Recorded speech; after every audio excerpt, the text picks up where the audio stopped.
Subscribe करें हमारे YouTube channel साधना gold को और पाएं वीडियोस सबसे पहले।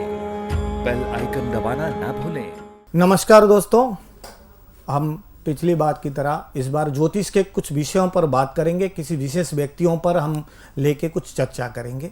तो आज हमने उस विषय में लेके हमने राकेश टिकैत जी की कुंडली देखी, जो आज कुछ दिनों से हमारे भारत में बहुत प्रचारित हो चुके हैं। उनके बारे में हम विश्लेषण करते हैं कि कैसा क्या ऐसी कुंडली में योग है जिसके वजह से वो अचानक से हम इतनी पब्लिसिटी मिली उनको, क्या क्या कारण हो सकता है। जैसे राकेश टिकैत जी की कुंडली हमने बनाई है, उस हिसाब से उनके कर्क लगन की कुंडली है और राशि जो है मकर राशि है। कर्क लगन की कुंडली ज़्यादातर जीवन में एक नई दिशा देने वाली कुंडली बनती है। जीवन में जितने लोगों की कर्क लगन की कुंडली देखी गई है वो दुनिया में विचारों का प्रचार करते हैं, नई विचारों का विचार करते हैं। तो उस वजह से होते हैं जीवन बहुत संघर्षमय होता है और जीवन से संघर्ष से वो उभर के आते हैं। ये मूल कर्क लगन की सिद्धांत की कुंडली है।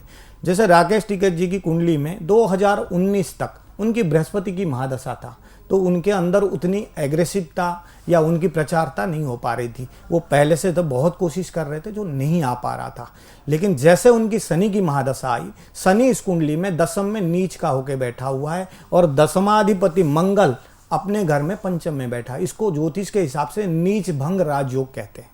ये मूल सिद्धांत है, नीच भंग राजयोग। नीच का भंग राजयोग का मतलब, जैसे मैंने ये कह दिया, इसका समझ में नहीं आता। नीच भंग राजयोग का मतलब विवाद से कोई बड़ा बनना, विवादित होना, विवाद बन जाना और उस विवाद से बहुत लाभ आना उनको। ये ज्योतिष का मूल सिद्धांत, नीच भंग राजयोग। इसलिए उन्होंने 2019 के बाद उनके जीवन में बहुत बड़ा परिवर्तन हुआ और उस वजह से वो विवादित होने की कोशिश करे व विवादित हुए, जिनके वजह से उनका एक प्रचार हुआ, प्रसार हुआ और एक फेमसी उनको मिली। ये मूल सिद्धांत है। दूसरी इस कुंडली में जो है शुक्र, एकादशाधिपति शुक्र, उस विवाद के वजह से उनको लाभ होना, जिसके वजह से उनको लाभ हुआ, क्योंकि एकादशाधिपति लाभ करवाता है। ज्योतिष में विवाद होने के बाद भी लाभ होना, ये लाभ की कारक दिखा रहा है। एकादशाधिपति के साथ शनि बैठ जाने की वजह से उनको लाभ दिया। जैसे इस समय शनि की महादशा उनकी 19 साल चलेगी। शनि में शनि और शनि में बुध जब तक चलेगी, ये अपनी सबसे चरम ऊंचाई पर पहुंचेंगे, सबसे ज़्यादा ऊंचाई चलेंगे।